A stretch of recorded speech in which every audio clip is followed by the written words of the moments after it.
All right, let's dive into Mandarin Chinese today. You've got questions, we've got insights, Sounds good. all pulled from Lingualid.com. Oh, yeah, Lingualid. Their article, The Mandarin Chinese, Everything You Need to Know. Great article. And trust me, there's a lot more to it than you might think. Oh, absolutely. For example, did you know that Mandarin and Chinese Oh, aren't actually interchangeable? that's right. It's a common misconception. Right. Mandarin specifically refers to the official language of mainland China and Taiwan. Think of it as the most popular kid in the Sinitic language family, a big group of related languages and dialects. So when people talk about those mind-bogglingly different Chinese dialects, Right. they're actually referring to these other Sinitic languages. Exactly. It's like comparing British English to, say, Jamaican patois. Oh, okay. Both are English, but with distinct histories and evolutions. Now imagine that on a countrywide scale. Wow, that adds a whole new layer to traveling through China. You might need a translator even within the same country. Yeah, it's possible. But, okay, let's get into the nitty-gritty of Mandarin itself.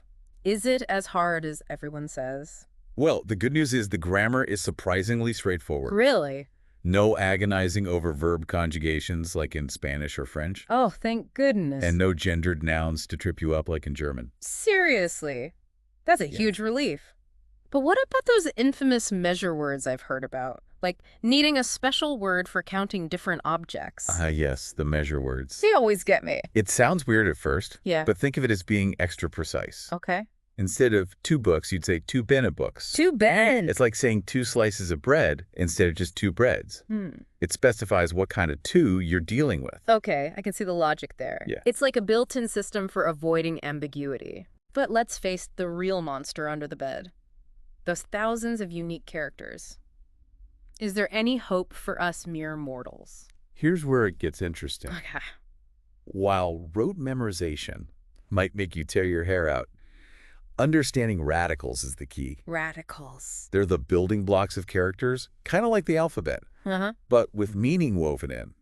Mm. Learn a radical and you unlock the meaning and pronunciation of countless characters that use it. So it's less about memorizing individual pictures and more about deciphering a code. That's actually kind of cool. Yeah, it can be. But let's be real, how long does it take to become even remotely comfortable reading? Well, instead of focusing on the often quoted 7-8 years to reach newspaper fluency, Oh gosh, yeah. think about it like this. Every new radical you learn is like getting a key to a whole new section of the language. Oh, I like that. And there's some tricks too, like using mnemonic devices and spaced repetition apps, which take advantage of how our brains learn best. Okay, so it's a marathon, not a sprint. But at least there's a path forward. Now, what about the tones everyone freaks out about? Is it really that make or break? Imagine saying the word ma with 4 different inflections. Oh. You could be saying mother, hemp, horse, or even asking a question, Oh, all with the same spelling. I see the problem now. Suddenly, those awkward language exchange mishaps make a lot more sense. It happens. So tone mastery is non-negotiable. Right. Think of it like this. You wouldn't try to speak English without distinguishing between vowels. True.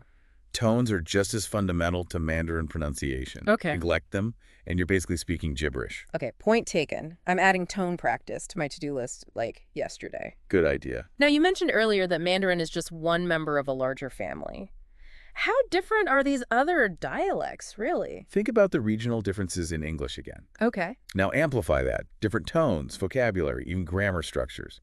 Cantonese, Wu, Hakka. Whoa. They're like separate languages sharing a common ancestor. So even within Chinese, there's this incredible linguistic diversity. Exactly. It makes you appreciate the sheer scale and complexity of communication in China. It's quite amazing. It's like each region has its own unique linguistic fingerprint. That's a great way to put it. And Mandarin, while widespread, is just one piece of that fascinating puzzle. A very important piece, though. Okay, so we've established that Mandarin is a whole different ballgame, even compared to other Chinese dialects. Oh, yeah, for sure. Makes you wonder, with all these variations, is there even a right way to speak Mandarin?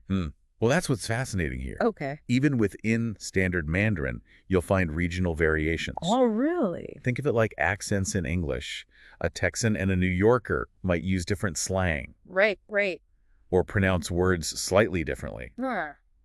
but they can still understand each other. Yeah, that's true. So it's more about effective communication than perfect pronunciation. Exactly. There's a spectrum of accents and variations within Mandarin, just like any language. Yeah, that makes sense. The key is to be understandable, and that's where mastering those tones comes in.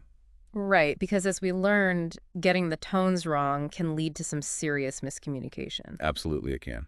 But I'm curious, do those other dialects, like Cantonese, have the same 4 tones as Mandarin? Actually, Cantonese is notorious for having even more tones. What? Some say up to 9. 9. It's like the tonal system went into overdrive. Whoa, 9 tones. That's mind-blowing. I can't even imagine trying to wrap my head around that. There's a lot to process. It makes you realize that Chinese isn't just one monolithic entity. It's this incredibly diverse tapestry of languages, That's a great way to put it. each with its own unique sound and rhythm. And it's a beautiful thing. It is. It reflects the cultural richness and historical depth of China. Absolutely. It makes me want to go on a linguistic tour of China just to experience this diversity firsthand. But okay, let's get back to Mandarin and its role as the lingua franca. Right. How does it manage to bridge the gap between all these distinct dialects? It's similar to how Latin was once the common language of scholars across Europe, or how English is used in international business today. Oh, okay. Mandarin provides a common ground for communication, even if it's not everyone's native tongue. So it's like a linguistic glue holding this diverse country together? In a way, yes. It makes you wonder how people decide which dialect to speak in different situations. Is it based on region, social status, or something else entirely? It's a complex interplay of factors, often influenced by history, geography, and even personal identity. Wow, so many factors. For instance, in some regions, dialects might be more prevalent in everyday life, Oh, okay. while Mandarin is used in formal settings like education or government. So it's like having a formal language and an informal language, Exactly. each with its own place and purpose. It's amazing how language adapts to the needs of a society. And that adaptability is one of the reasons language is so fascinating to study. Now, speaking of fascinating, we can't forget about those ancient Chinese texts we mentioned earlier. Oh, yes. Those are definitely calling my name. Imagine diving into the works of Confucius or Lao Tzu in their original language. It's a profound experience. Oh, I bet. Works like the Analects of Confucius, with its teachings on ethics and social harmony, or the Tao Te Ching, which explores the nature of reality and the art of living. Wow. They offer timeless insights that continue to resonate with people today. But let's be real, how accessible are these texts to someone who's just starting to learn Mandarin? I mean, I'm not exactly fluent in ancient Chinese poetry. Of course, tackling classical literature requires a solid foundation in the language. But don't worry, there are ways to ease into it. There are graded readers, translations, and even online resources that break down complex passages and provide cultural context. So it's like starting with baby steps before attempting a full-on sprint. Yeah, think of it that way. That's reassuring. But I'm curious, what's the role of calligraphy in all this? Is it just a fancy way of writing, or is there more to it? Calligraphy is deeply intertwined with Chinese culture.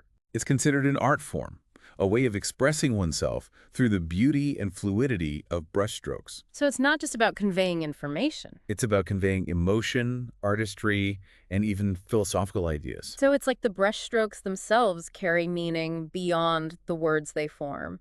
It's almost like a visual language in itself.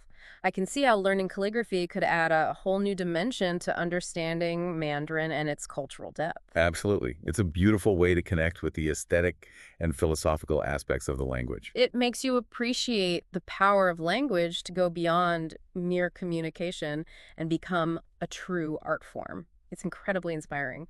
Now, I know we've been focusing on the cultural and historical aspects of Mandarin, but what about its practical applications in the modern world? Right. Surely there are benefits beyond just being able to order food in a Beijing market. You're absolutely right. In today's globalized world, Mandarin proficiency can open up a world of opportunities, I can imagine. especially in the business realm.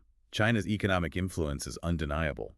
And knowing Mandarin can give you a significant edge in fields like international trade, finance, and technology. So it's not just about speaking the language, it's about understanding a culture, a market, a way of doing business. Exactly. But the benefits extend beyond just the corporate world. Oh, okay. Mandarin proficiency can also enrich your travel experiences, How so? allowing you to connect with locals on a deeper level, navigate unfamiliar situations with ease, and truly immerse yourself in the culture. I can just imagine myself confidently navigating the bustling streets of Shanghai, engaging in meaningful conversations with local artists, That's the idea. or even haggling for souvenirs in a traditional market. Those are the kinds of experiences that truly make language learning worthwhile. And let's not forget about the personal growth that comes with mastering a new language. Hmm. It boosts your cognitive skills, Hmm. enhances your memory, and broadens your understanding of the world. It's like opening up a whole new dimension of your brain, and who knows, maybe even discovering hidden talents or passions along the way. But okay, let's get down to brass tacks. How does one even begin this epic journey of learning Mandarin? Where do you even start? Well, the good news is there's a wealth of resources available for aspiring Mandarin learners, from interactive language learning apps to online courses to traditional textbooks. Wow, so many options. And of course, there's no substitute for immersion. So finding opportunities to practice with native speakers, whether through language exchange programs, cultural events, or even taking the plunge and traveling to China. Exactly. The key is to find a learning style that works best for you and to stay consistent with your practice. Remember, language learning is a marathon, not a sprint. That's encouraging to hear. I'm someone who thrives on consistency and routine, so I'm already starting to brainstorm ways to incorporate Mandarin practice into my daily life. Sounds great. Maybe I'll even try my hand at calligraphy. That's the spirit. And don't be afraid to embrace the challenges. Mistakes are part of the learning process, and every stumble is an opportunity to grow. I love that perspective. It's about embracing the journey, not just focusing on the destination. But before we get too carried away with our Mandarin dreams, let's take a moment to recap what we've covered in this segment. Sounds good. We've delved into the regional variations within Mandarin, explored the incredible diversity of Chinese dialects, and discovered the artistic and practical significance of calligraphy. And we've only just scratched the surface of the practical benefits of learning Mandarin in today's world. Stay tuned for the final part of our deep dive, where we'll uncover even more fascinating insights about Mandarin Chinese and its impact on the world stage. Welcome back to our Mandarin deep dive. We've talked about all the complexities of the language and the cultural nuances and even the art of calligraphy. It's pretty amazing. But now I'm curious, how is Mandarin shaping the world beyond China's borders? That's a great question, and it kind of leads us to one of the most important takeaways Okay. from our deep dive today. Mandarin's growing global influence.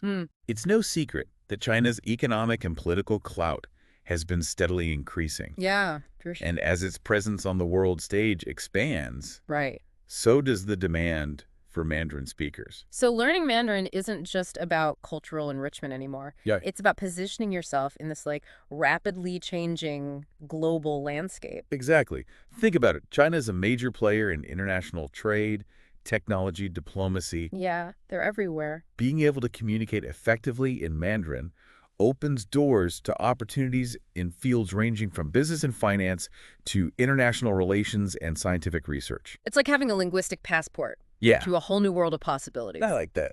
But it's not just about economic opportunities, is it? No, not at all. There's also a cultural dimension to this. Absolutely. As China's cultural influence grows, so does the interest in its art, literature, film, and music. Oh, yeah, for sure. Knowing Mandarin allows you to engage with these cultural expressions on a deeper level, to understand the nuances of humor, storytelling, and artistic expression that might be lost in translation.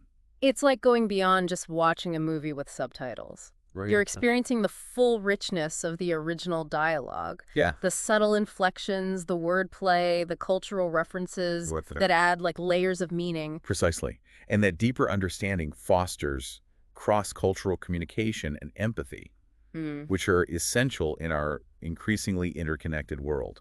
So learning Mandarin isn't just about acquiring a skill, it's about building bridges between cultures. Yeah, it is. About fostering understanding and appreciation for different perspectives. I like that. It's about becoming a global citizen in the truest sense of the word. Well said. It's about recognizing that the world is becoming more interconnected every day, and language is the key to unlocking those connections. It makes you wonder what the future holds for Mandarin. Will it become the dominant language of global communication? Or will we see a more multilingual world where different languages coexist and complement each other? That's a fascinating question, and one that linguists and sociologists are grappling with right now. Hmm. It's hard to predict with certainty. Yeah. But one thing is clear. Mandarin is a language on the rise, Oh, for sure. and its impact on the world stage is only going to grow. So whether you're motivated by career opportunities, cultural curiosity, or simply the desire to expand your horizons, Yeah. learning Mandarin is an investment that will undoubtedly pay off in the years to come. And remember, the journey of language learning is just as rewarding as the destination. Oh, yeah, totally. The challenges you overcome, the insights you gain, the connections you make, Yeah. these are the things that make the experience truly enriching. It's been an incredible deep dive, hasn't it? We've covered so much ground, We have from the intricacies of Mandarin grammar and the beauty of Chinese calligraphy Have- to the language's growing global influence and the endless possibilities it unlocks. Yeah, it's been a great conversation. If our listeners are feeling even a fraction of the inspiration and curiosity that I am right now, then we've accomplished our mission. Definitely. So keep those language fires burning, and remember, Yeah. the world is waiting to be explored one word at a time.